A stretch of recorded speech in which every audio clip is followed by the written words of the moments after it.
इस चैनल में आपका स्वागत है। वाहिगुरु जी का खालसा, श्री वाहिगुरु जी की फतेह। अब हम शुरू करते हैं गुरु नानक देव जी की साखी। एक ओंकार सतनाम करता पुरख निर्भव निर्वैर अकाल मूर्त अजूनी सैभम गुरु प्रसाद। एक दिन श्री अंगद देव जी खडूर नगर में बैठे थे तथा श्री गुरु नानक देव जी महाराज के प्रेम का वियोग होने से गुरु महाराज जी के ध्यान में मगन थे। उस समय श्री गुरु अंगद देव जी के हृदय में विचार हुआ कि मेरे परम पूज्य गुरु नानक देव जी महाराज पूर्ण ब्रह्म रूप पुरुष थे। गुरु जी में तथा परमेश्वर में कोई भेद नहीं है। अब मुझे ऐसे सिख की आवश्यकता है जो मेरे गुरु की कथा सुनाए। उस समय भाई बूढ़ा जी श्री गुरु अंगद देव जी के निकट ही विराजमान थे। हम बता दें, भाई बूढ़ा जी भी एक बहुत पहुंचे हुए संत थे जो महाराज श्री गुरु अंगद देव जी के साथ ही थे। कहने लगे कि हे गुरुदेव, इस प्रकार का सिख तो बाला संधू है जो तलवंडी राय बोए में निवास करता है।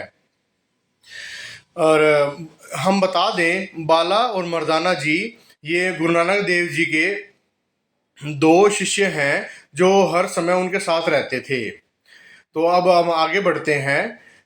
एक भाई मर्दाना है जो दोनों गुरु नानक देव जी के साथ रहा करते थे। इन्होंने गुरु लीला देखी है। गुरु लीला का मतलब है जो भी इनके जीवन का सार, जो उनके साथ उन्होंने समय बिताया है गुरु नानक देव जी के साथ, उन सब कुछ उनको पता है। तो अब हम आगे बढ़ते हैं। आप उनको निमंत्रण दें, वह आपको गुरु कथा संपूर्ण सुनाएंगे। यह सुनकर महाराज श्री गुरु अंगद देव जी ने बाले का ध्यान किया। उस समय भाई बाला अपने नगर तलवंडी में बैठा था और गुरु नानक देव जी कथा सिखों को सुना रहा था। अचानक बाले ने उन श्रोताओं से पूछा कि हे गुरु जी, प्यारे सिखों, गुरु जी तो बैकुंठ लोक पधार गए हैं। यहाँ पर बैकुंठ लोक का मतलब है कि महाराज श्री गुरु नानक देव जी सचखंड चले गए हैं। तो अपनी गद्दी किसको नियुक्त कर गए हैं, मतलब अपनी गद्दी पर किसको बिठा गए हैं। तब एक प्रेमी ने कहा, मैंने सुना है कि गुरु जी ने अपने स्थान पर महाराज श्री गुरु अंगद देव जी को बिठाया है।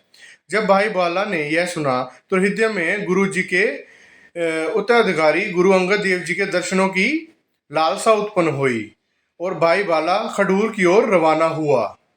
तो श्रद्धापूर्वक भेंट लेकर गुरु दर्शनों को चल दिया। और आगे हम बढ़ते हैं। गुरु अंगद देव जी एकांतवास कर रहे थे। एकांतवास का मतलब है अकेले में बैठे हुए थे। बाला पूछता हुआ गुरु जी के निकट उपस्थित हुआ। महाराज श्री गुरु अंगद देव जी की ध्यान अवस्था में थे। गुरु जी के चरणों में भाई बाला ने नमस्कार किया। तो गुरु जी ने बाले को अच्युत स्थान पर बैठने का संकेत दिया। फिर गुरु जी बाले के साथ वार्तालाप करने लगे। वार्तालाप का मतलब है यहाँ पर बातचीत। तो आगे बढ़ते हुए हम आगे चलते हैं। गुरु जी बोले, हे सज्जन, आप कहाँ से आ रहे हो और आप अपने आने का कारण तथा अपना पूर्ण परिचय दो। तो फिर बालाजी ने कहा, हे गुरुदेव, मैं जाति का जाट हूँ और मेरा गोत्र संधू है तथा राय बोय तलवंडी का रहने वाला हूँ। मेरा नाम बाला है तथा आपके दर्शनों को उपस्थित हुआ हूँ। तो इस प्रकार उत्तर में गुरु जी ने कहा कि आपका गुरु कौन है। इस तरह फिर बालाजी ने कहा, नेत्रों में प्रेम का आंसू भरकर बाला ने कहा कि मेरे पूज्य गुरुदेव श्री कालू बेदी जी के सुपुत्र श्रद्धास्पद गुरु नानक देव जी महाराज हैं। तो अंगद जी ने प्रश्न किया, हे बाला, आपने गुरु नानक देव जी का दर्शन तो किया ही होगा।